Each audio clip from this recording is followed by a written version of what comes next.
Doctor صاحب، انکار حدیث کے حوالے سے جو آپ نے تاریخ بیان کی ہے، اس میں یعنی ماضی قریب میں جو اس میں سب سے بڑا آدمی ہے وہ غلام محمد پرویز آپ نے بتایا ہے. تو کیا ہم یہ سمجھیں کہ یہ جو موجودہ دانشور ہیں جو ٹی وی پہ یہ ان خیالات کو، اس فکر کو پھیلا رہے ہیں، تو حقیقت میں وہ پرویزی فکر کو پھیلا رہے ہیں آیا؟ اب میں اس کو پوائنٹڈلی یہ نہیں کہوں گا.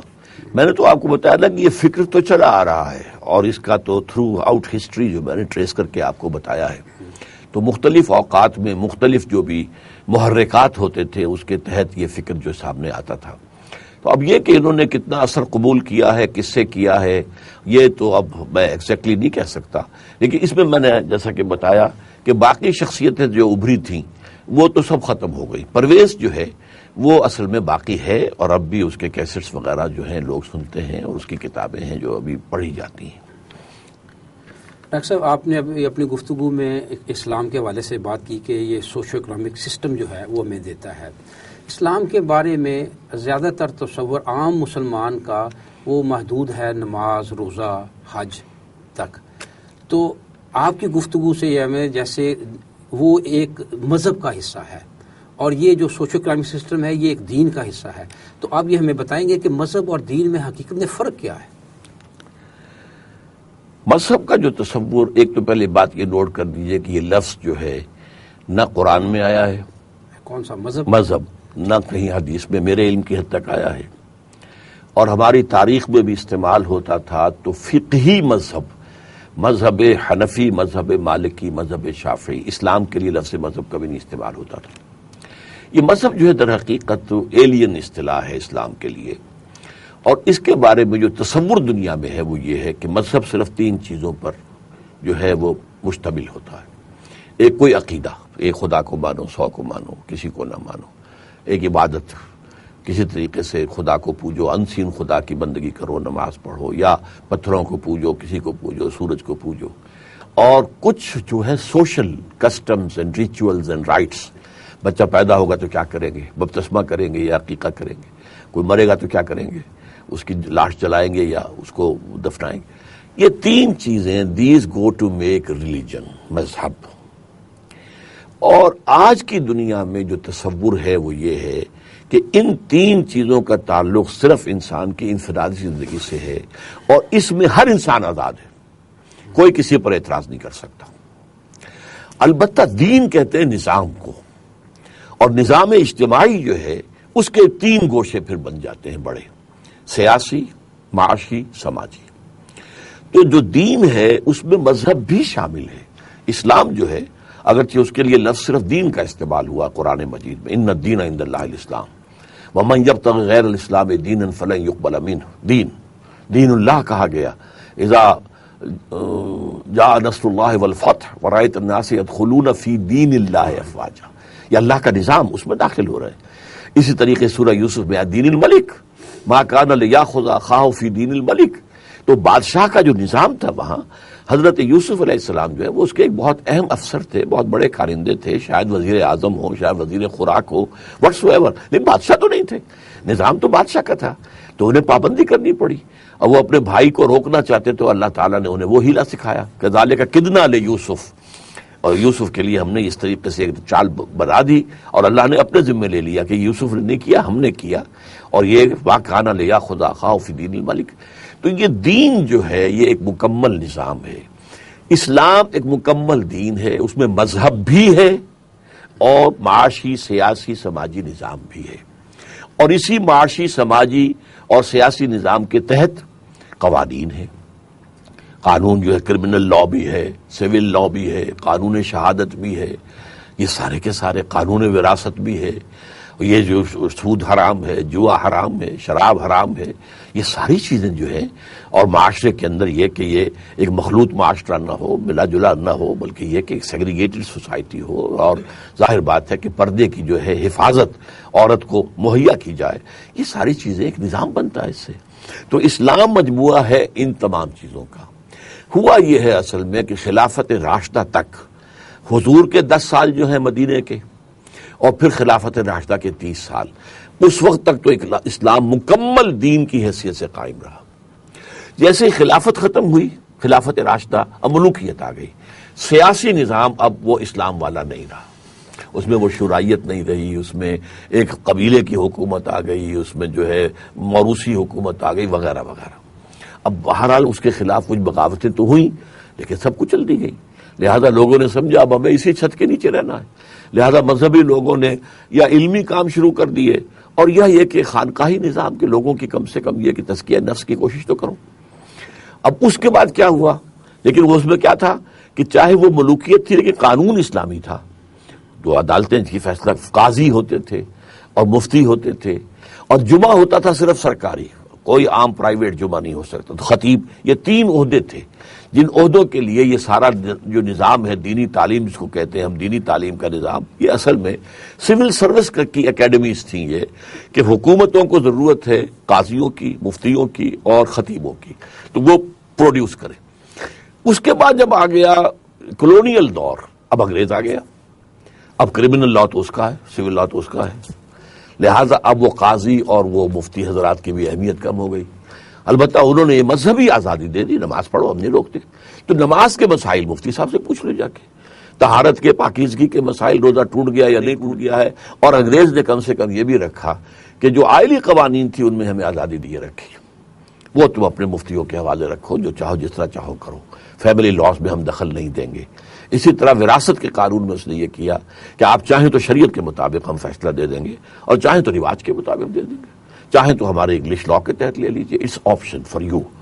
لیکن یہ کہ اس کے بعد ظاہر بات ہے کہ دائرہ سکڑ گیا، وہ جو دین کا دائرہ تھا پورا نظام زندگی، وہ تو خلافت راشدہ کے بعد ہی ایک منزل تو ختم ہو گئی، دوسری منزل جو تھی وہ سارا کا سارا جو ہے وہ کولونیل دور میں کہیں 200 برس انگریز یہاں پر رہا، تو اس کا نتیجہ کیا ہوا ہے کہ کنڈیشننگ ہو گئی ہے عوام کے ذہنوں کی، اور اس کو علماء نے بھی قبول کر لیا ہے، ریکنسائل کر لیا ہے کہ بس اسلام نام اسی نماز روزے کا ہے، یہ عبادت ہے، پرسنل ہے، یہ ہے، یہاں تک کہ ایک بہت بڑی تحریک چل رہی ہے کہ جو اسی تصور پر مبنی ہے، نظام کی وہ بات ہی نہیں کرتی۔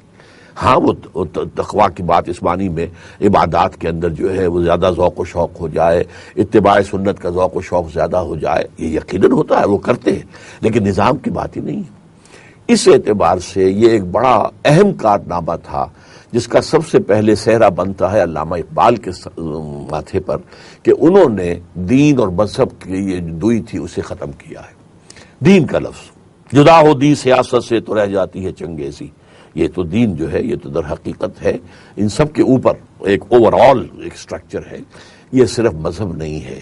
اور یہ جو کہا کہ ملا کو جو ہے ہند میں سجدے کی اجازت، ناداں یہ سمجھتا ہے کہ اسلام ہے آزاد، اسلام کہاں آزاد ہے؟ اسلام کا سارے باقی قوانین تو بند پڑے ہوئے ہیں اور ساری شریعت جو ہے وہ بند پڑی ہوئی ہے۔ تو اب یہ چیزیں لوگوں کے ذہنوں میں راسخ ہو چکی ہیں۔ اسی کو کہا ہے رینڈ کارپوریشن والوں نے کہ ٹریڈیشنلسٹ مسلمان جو ہے اس وقت وہ اصل میں اس نظام تعلیم کو بھی ابھی سینے سے لگائے بیٹھا ہے جو مسلم حکومتوں کی سول سروس کے لیے لوگوں کو قاضی اور مفتی اور خطیب مہیا کرنے کا ذریعہ تھا، اسی کو سینے سے لگا رکھا ہے۔ ان کے اندر جو ہے اپنے آبا کے نقش قدم پر چلنا، ان کی تقلید کرنا وہ اپنا لازم سمجھتے، حالانکہ وہ نظام تعلیم اس وقت کے دور کی جو ہے اس دور کے تقاضوں کو پورا نہیں کرتا۔ اسی طریقے سے وہ مذہب کا کانسیپٹ ہے عوام کے اندر، پھر اس مذہب کے کانسیپٹ میں بھی جو اور ڈی جنریشن آئی ہے وہ اور ہے کہ اب یہ اس میں جو ہے وہ مشرکانہ اوہام بھی ہے، عوام کی سطح پر جو کچھ ہو رہا ہے وہ ہمیں معلوم ہے، اس میں وہ شرک ہے اور نہ معلوم کیا کچھ ہے۔ اللہ تعالیٰ ہی اس دلدل سے ہمیں نکالے، آسان کام نہیں ہے۔ تو اس وقت جو مسلم دشمن قوتیں ہیں ان کا ٹارگٹ کیا ہے؟ اسلام کا وہ نظام جو ہے یا وہ جو عبادات ہیں جو مسلمان کرتے ہیں؟ بہت عمدہ سوال آپ نے کیا ہے، بلکہ یہ مجھے پہلے ہی کہہ دینا چاہیے تھا۔ ویسٹ کا ٹارگٹ جو ہے اسلام ایز اے دین ہے، ناٹ مذہب۔ میں یہ کہا کرتا ہوں کہ اگر بش یہ کہے کہ ہم اسلام کے دشمن نہیں ہیں تو سچ کہتا ہے وہ۔ Islam as a religion, as a مذہب، وہ دشمن نہیں ہے۔ وہ کہہ سکتا ہے اور بالکل مرملا کہہ سکتا ہے، you have come to America, you purchase churches, turn them into mosques. تم نے چرچ خریدے، سینیگوگ خریدے، مسجدیں بنا لی، پرپس بلڈ مسجدیں بنا لی، ہم نے کبھی روکا ہے تمہیں؟ تم نمازیں پڑھتے ہو، ہم نے تو نہیں روکا، روزے رکھتے ہو، ہم نے نہیں روکا۔ اگر تم روزے رکھتے ہو تو ہم ایک افطار پارٹی وائٹ ہاؤس میں دے دیتے ہیں، تمہاری عید ہوتی ہے، عیدین ہوتے ہیں تو ہم یادگاری ٹکٹ ایشو کر دیتے ہیں، اور کیا چاہتے ہیں؟ ہم مذہب سے ہماری کوئی جنگ نہیں، اسی لیے میں نے آپ کو بتایا تھا رینڈ کارپوریشن نے 4 حصوں میں تقسیم کیا، تو ان میں سے فنڈامنٹلسٹ وہ ہیں جو اسلام کو نظام سمجھتے ہیں، یہ ہمارے دشمن ہیں، نتھنگ ڈوئنگ، ان کے ساتھ کوئی بات نہیں ہو سکتی، انہیں تو ہم نے ختم کر کے رہنا ہے۔ اصل میں اسی پس منظر میں سمجھیے کہ 40 برس تک جو کولڈ وار رہی دنیا میں، اور دنیا کے بہترین وسائل و ذرائع جو زمین کے اندر اللہ نے پیدا کیے تھے وہ خرچ ہوئے ہیں آپس کے ایک دوسرے کا مقابلہ کرنے کی تیاری میں، اسلحہ بنانا اور اس کی دوڑ، یہ ساری کیا تھی؟ اس میں کوئی مذہب کا معاملہ تھا ہی نہیں، نظام کا معاملہ تھا۔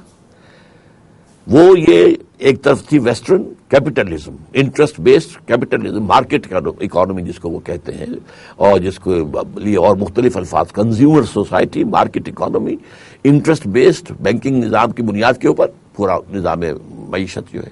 اور وہاں وہ تھا کہ وہ انفرادی ملکیت، جو بھی مینز آف پروڈکشن ہے ان کی انفرادی ملکیت ختم، ظاہر بات ہے اب سود کا سوال ہی نہیں رہا، سود خود بخود ختم ہو گیا۔ تو اس حوالے سے وہ نظام کی جنگ تھی، اس میں مذہب کا کوئی ایلیمنٹ تھا ہی نہیں سرے سے۔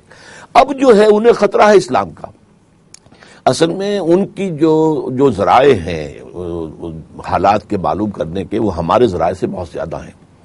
ہم اپنے حالات کو دیکھ کر مایوس ہوتے ہیں، انہیں نظر آتا ہے کہ ان کے اندر جو ہے وہ اندر ہی اندر ایک لاوا جو ہے وہ کھول رہا ہے۔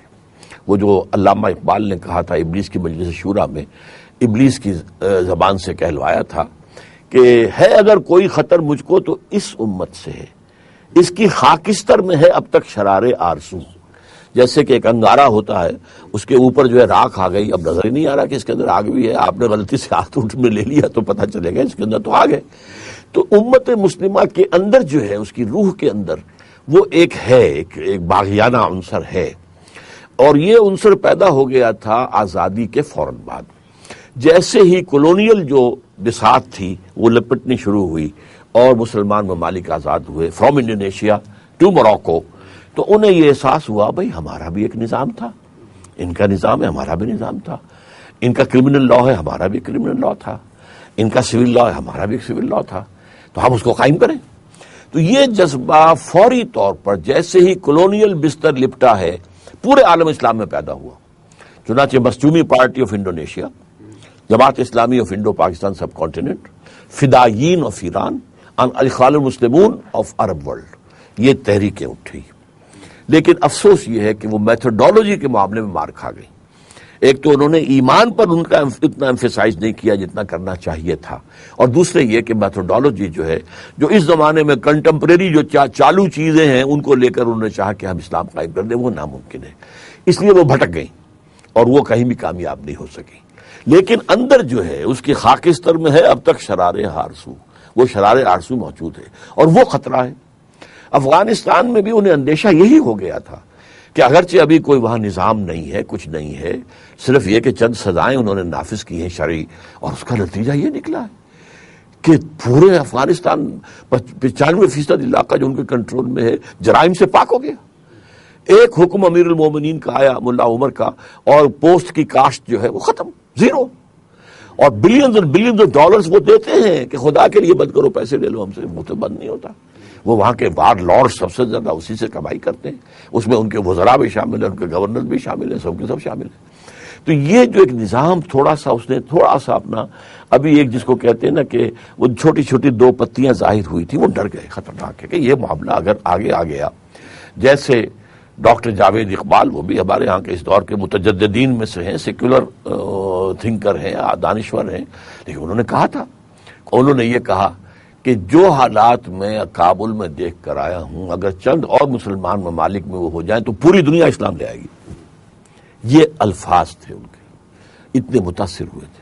تو اس حوالے سے انہیں خطرہ ہے کہ یہ نظام جو ہے یہ ہمارے ساتھ ٹکرا جائے گا، ختم کر دے گا۔ اگر اس کی جھلک بھی دنیا نے دیکھ لی کہیں کسی سائزیبل ملک میں تو ہمارا نظام ختم ہو جائے گا۔ جیسے کہ آتا ہے حدیث میں کہ حضرت مسیح کی بینائی جہاں تک پہنچے گی، آپ کی آنکھوں کی نگاہ جہاں تک جائے گی، یہودی پگھلتے چلے جائیں گے۔ تو یہ اسلامی نظام کسی ایک ملک کے اندر قائم ہو جائے، پورا کا پورا بھرپور پولیٹیکل سوشو اکنامک سسٹم، تو یہ ہے کہ یہ تمام جتنے بھی ان کا اپنا نظام کا تار و پود ہے یہ بکھر کر رہ جائے گا، ختم ہو جائے گا، میلٹ اوے ہو جائے گا۔ یہ ہے اصل بات کہ جو دین کے وہ خلاف ہیں، مذہب کے خلاف نہیں، رہو ٹھیک ہے۔ ڈاکٹر صاحب، پاکستان کے بارے میں بات کرتے ہوئے آپ نے خاصی مایوسی کا اظہار کیا ہے، اور یہ آپ کی بعض تقاریر اور بعض تحریروں میں بھی جھلکتی ہے کہ آپ پاکستان کے مستقبل کے حوالے سے مکمل مایوس ہو چکے اور آپ کو روشنی کی کوئی کرن نظر نہیں آتی۔ آپ نے بہت ہی میری دکھتی ہوئی رگ کو پکڑا ہے۔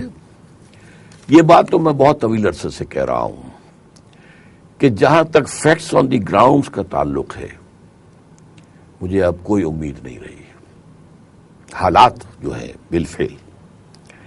لیکن میری جو 400 سال پچھلی تاریخ اس کے حوالے سے اور مستقبل کی جو پیشین گوئیاں حضور صلی اللہ علیہ وسلم کی دی ہوئی ہیں ان کے حوالے سے مجھے امید اب بھی ہے۔ حالات بہت خراب ہیں۔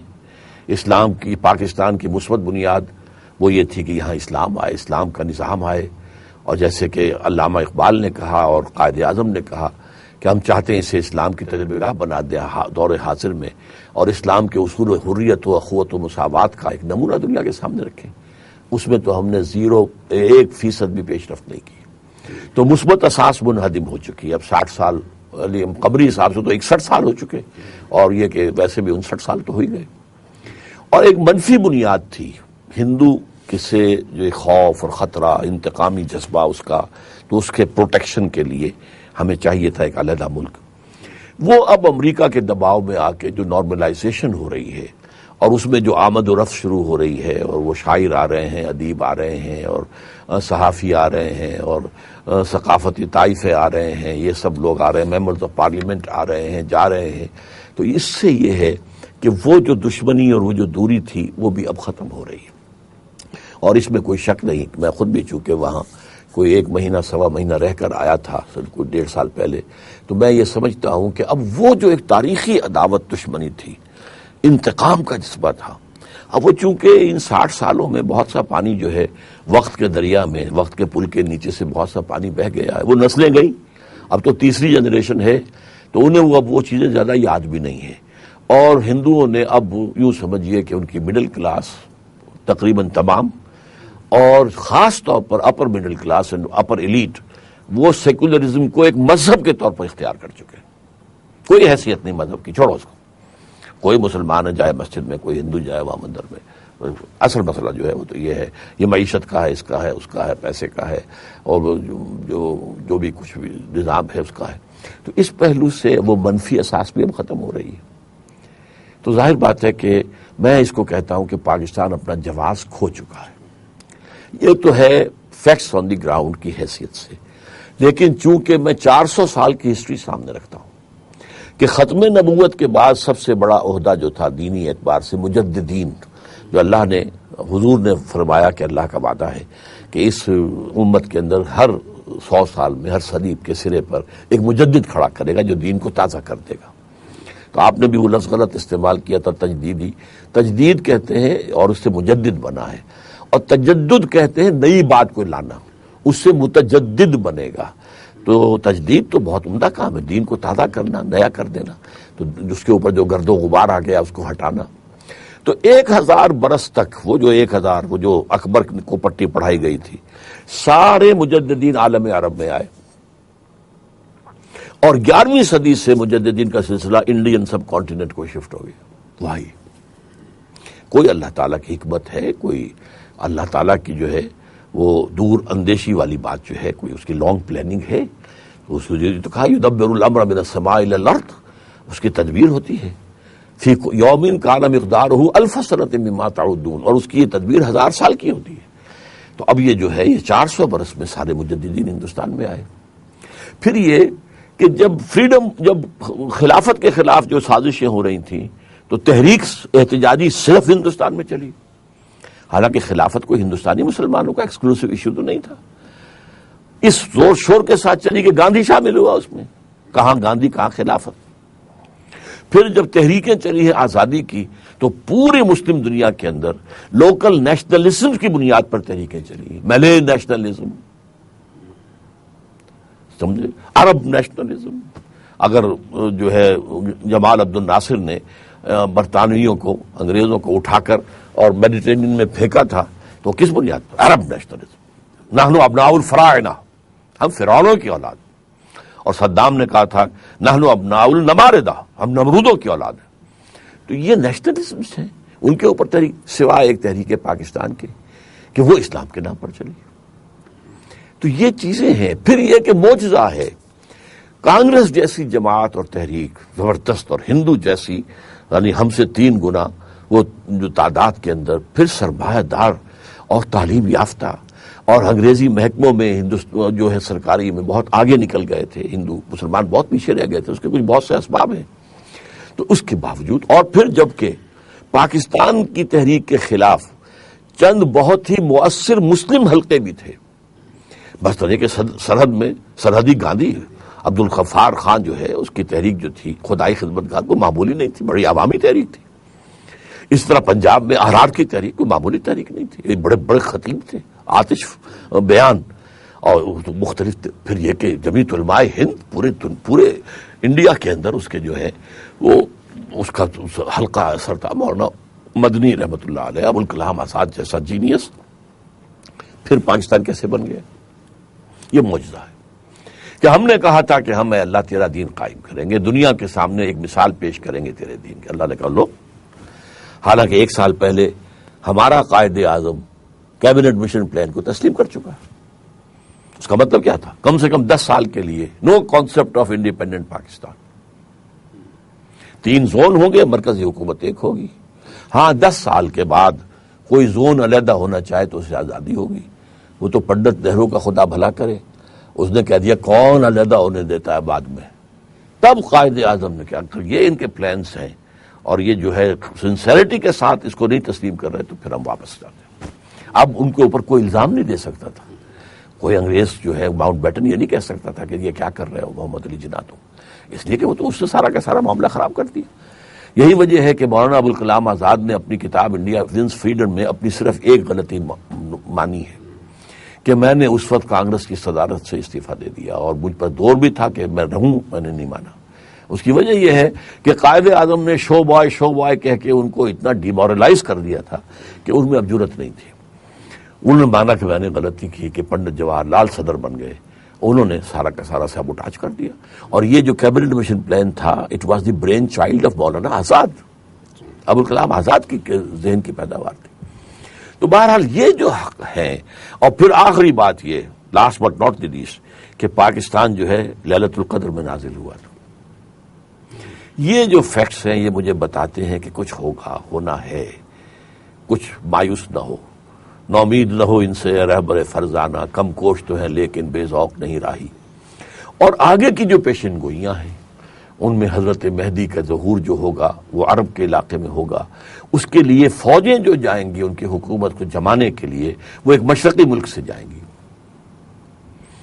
اب وہ مشرقی ملک جو، اسی کو کسی اور حدیث کے حوالے سے اقبال نے کہا کہ میرے عرب کو آئی ٹھنڈی ہوا جہاں سے، میرا وطن وہی ہے، میرا وطن وہی ہے۔ تو یہ کچھ احادیث بھی موجود ہیں کہ پاکستان اور افغانستان، چونکہ ایک حدیث میں پھر نام جو ہے خاص طور پر خراسان کا آتا ہے، خراسان کا مین بلک جو ہے وہ موجودہ پاکستان ہے۔ البتہ جیسے کڑھا ہوتا ہے، بڑا کڑھا، اور اس کے اوپر جو ہے ادھر بھی کنڈا ہے ادھر بھی کنڈا ہے، تو مین تو تھا بلک اس کا افغانستان، لیکن کنڈا ایک ایران میں تھا جو اب بھی خراسان کا پروونس ہے ان کا، اور ایک کنڈا پاکستان میں تھا، یہ جو بالا کنڈ سے اوپر کا پاکستان ہے، یہ سوات ہے، دیر ہے یہ، اور اوپر جا کے چترال ہیں، یہ علاقے ہیں، یہ بھی اسی بالا کنڈ کے، اسی خراسان کا حصہ۔ تو ان احادیث کو دیکھ کر، اور اقبال اگرچہ لیکچرز میں اس نے یہ مہدی وغیرہ کے تصور کی نفی کی ہے کہ یہ پرانی کہاوتیں چلی آ رہی ہیں، اور ان کی، لیکن یہ کہ شعر اس کا ایسا ہے کہ خضر وقت از خلوت دشت حجاز آیت بروں، وقت کا امام جو ہوگا خضر، رہنما، راستہ بتانے والا، وہ خلوت حجاز جو ہے، دشت حجاز کی خلوت میں سے برآمد ہوگا، اور کارواں زی وادی دور و دراز آیت بروں، اور جو کارواں چلے گا وہ اس وادی سے جو دور و دراز کی وادی ہے۔